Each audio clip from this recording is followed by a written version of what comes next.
ایک اللہ والے نے کہا کہ کیا تمہارا یہ شوق ہے کہ رسول اللہ کے زمانے میں تم ہوتے؟ تو لوگوں نے کہا کاش ہم رسول اللہ صلی اللہ علیہ وسلم کے زمانے میں ہوتے تو کیا بات ہے، ہمیں تو حسرت ہے۔ وہ اللہ والے کہتے ہیں لیکن میری یہ حسرت نہیں ہے کہ میں رسول اللہ کے زمانے میں ہوتا۔ کہا جی کیوں؟ وہ تو بڑی سعادت کی بات ہوتی ہے اگر ہم رسول اللہ کے زمانے میں ہوتے۔ کہا کہ تمہارا اونچا ظرف ہے، بڑا ظرف ہے کہ تم یہ سوچتے ہو کہ ہم رسول اللہ کے زمانے میں ہوتے تو ابو بکر کے ساتھ ہوتے، عمر کے ساتھ ہوتے، عثمان کے ساتھ ہوتے، علی کے ساتھ ہوتے، طلحہ کے ساتھ ہوتے، ابن مسعود کے ساتھ ہوتے۔ تمہارا بڑا ظرف ہے، تمہارا بڑا کانفیڈنس اعتماد ہے کہ تم ماننے والوں میں ہوتے، لیکن میرا اعتماد اتنا نہیں ہے۔ کیا پتا اس وقت نفس اور شیطان کے ورغلاوے میں آ کے میں ابو جہل کی جماعت کے ساتھ ہوتا تو کل روز قیامت میں نجات کی امید ہی نہ ہوتی۔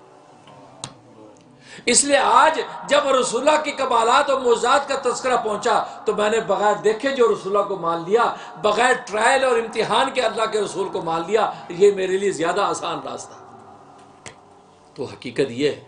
اس لیے کہ جب نئی نئی چیز مارکیٹ میں آتی ہے تو آسان نہیں ہوتا کہ ہر بندہ خرید لے۔ 100 بندے 100 تجربے کرتا کہ یار ابھی ٹھہرو یار، ابھی ذرا اس کو چلنے تو دو، کیسی ہے، کہیں میڈ ان چائنا ہی نہ ہو، جیسے آج کی زبان میں لوگ کہتے ہیں۔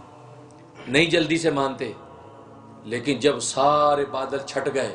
کفر مٹ گئے، رسول اللہ کی فتوحات ظاہر ہو گئیں، آج جب ہم تک تذکرہ پہنچا تو الحمدللہ ہم نے محبت سے مان لیا، ہم پر کسی قسم کا کوئی ٹرائل اور امتحان نہیں ہے۔ تو یہ قابل شکر بات۔ تو دیکھو انسان اصلی، تو دیکھو کان ابو جہل کے بے چین ہو کے کلام اللہ کو سنتے ہیں، لیکن انسان اصلی نہیں مانتا۔ آخر انسان اصلی کیوں نہیں مانتا؟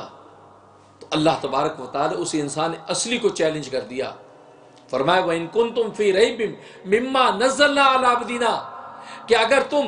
کسی قسم کے شک شبہ میں ہو اس کلام کے بارے میں جو ہم نے اپنے بندے محمد پر اتارا ہے، اپنے بندے پر جو ہم نے کلام اتارا ہے، اس کے بارے میں تمہیں اگر کوئی شک و شبہ ہے کہ خدا نخواستہ محمد صلی اللہ علیہ وسلم اپنی طرف سے بنا کے لے آئے ہیں، یا کسی ان کو پڑھا کے دے دیا ہے، یا کسی نے لکھ کے دے دیا ہے، تو محمد صلی اللہ علیہ وسلم بھی تو تمہارے معاشرے کے آدمی ہیں، 40 سال تمہارے درمیان گزرے ہیں اور انہوں نے کسی سے پڑھا نہیں۔ وہ تو بچپن میں یتیم ہو گئے، اور یتیم بچہ تو پڑھنے کا سوال ہی نہیں ہے، اس کے سر پہ تو کوئی ہاتھ رکھتا ہی نہیں ہے۔ تو جب ان کی یہ حالت ہے کہ کسی سے انہوں نے پڑھا نہیں ہے، علم حاصل نہیں کیا، پھر سفر بھی نہیں کیے، یہ نہیں کہ دوسرے ملکوں کے سفر اتنے کیے ہوں کہ کیسے کہ جی دوسرے ملک سے پڑھ کے آ گئے۔ وہ 2 سفر ملک شام کے تجارتی کیے، وہ شروع میں حضرت خدیجہ کبریٰ رضی اللہ عنہ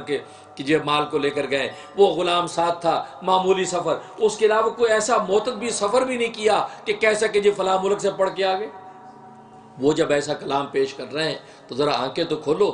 انسان اصلی ذرا سوچے تو صحیح کہ واقعی یہ محمد جو کلام لاتا ہے اور یہ کہہ رہا ہے کہ اللہ کا کلام ہے تو واقعی اللہ کا کلام ہوگا، غور تو کرو۔ تو اللہ تبارک و تعالیٰ چیلنج کر رہے ہیں وَإِن كُنتُمْ فِي رَيْبٍ مِّمَّا نَزَّلْنَا عَلَىٰ عَبْدِنَا فَأْتُوا بِسُورَةٍ مِّن مِّثْلِهِ، اگر تمہیں کسی قسم کا شک و شبہ ہے کہ یہ بندہ خود کلام بنا سکتا ہے، محمد خود کلام بنا کے لائے ہیں، تو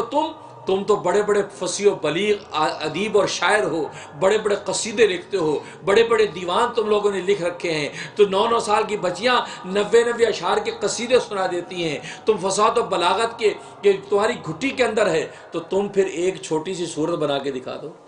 قرآن جیسی ایک چھوٹی سی صورت بنا کے دکھا دو، آج ہم ہار مان لیں۔ اللہ نے چیلنج کر دیا۔ تو یہ کس کو جھنجھوڑا؟ یہ انسان اصلی کو، ورنہ یہ واسطہ انسانی تو سنتا بھی تھا اور نجی مجلسوں میں اقرار بھی کرتا تھا۔ ابو جہل کہتا تو ہیں تو سچے محمد، لیکن ہم مانیں گے نہیں، کیونکہ ہماری بنی عبد مناف کے ساتھ پرانی جنگ چل رہی ہے۔ بنی عبد مناف جو دعویٰ کرتے ہیں ہم مقابلے میں دعویٰ کرتے ہیں، ہر دعوے میں ہم ان کا مقابلہ کرتے رہے، اور اب بنی عبد مناف نے نبوت کا دعویٰ کر دیا تو اب کیا کریں؟ لہٰذا ہم اس کا انکار کر کے اس کو توڑیں گے، اس کو مانیں گے نہیں۔ تو دیکھو یہ قبائل کی جنگ میں ڈال دیا، حقیقت سے نگاہ موڑ لی، تو گویا کہ انسان اصلی ماننے کو تیار نہیں ہے، تو اللہ تبارک و تعالیٰ نے چیلنج کر دیا کہ ایک چھوٹی سی سورت قرآن جیسے بنا کے لے آؤ، ان کنتم صادقین، اگر تم سچے ہو۔